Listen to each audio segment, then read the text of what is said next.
Hoje, a gente vai mergulhar na história de uma figura, assim, lendária da Amazônia. Um homem negro cujo nome está literalmente gravado na própria terra que ele desbravou. Essa é a jornada inacreditável de Manuel Urbano, um pioneiro que, sozinho, desafiou um império.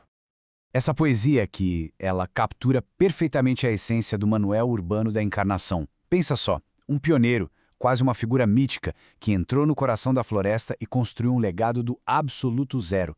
Um desbravador na real acepção da palavra.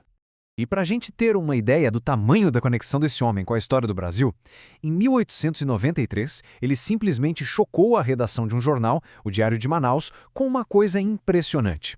Ele disse que já era soldado da Milícia Real quando Tiradentes foi executado. Imagina!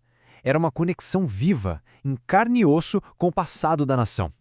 Mas agora vamos deixar um pouco o mito de lado para conhecer o empresário.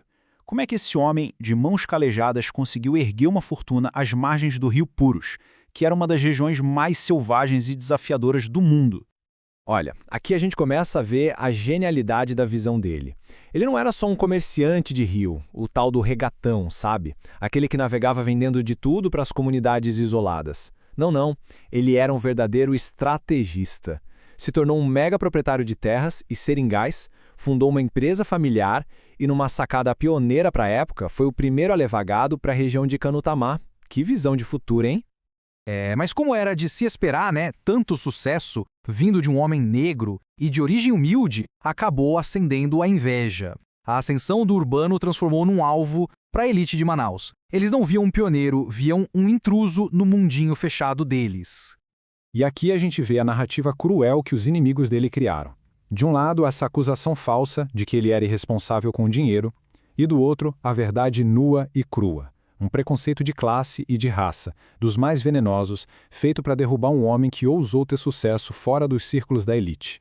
No fundo, a questão nunca foi dinheiro. Era poder. Esses ataques todos eram uma tentativa de manter a hierarquia social intacta, reforçando aquela ideia racista de que alguém com a origem dele, um homem negro, jamais pertenceria ao topo, não importava o sucesso que ele fizesse.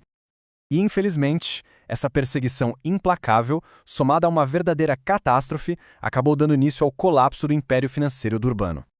O golpe final veio de onde menos se esperava. Um evento único, dramático, devastador.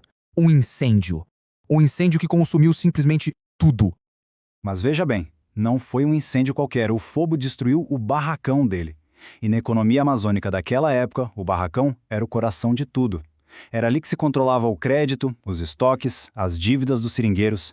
Perder o barracão não foi só uma perda material, foi o fim do mundo dele.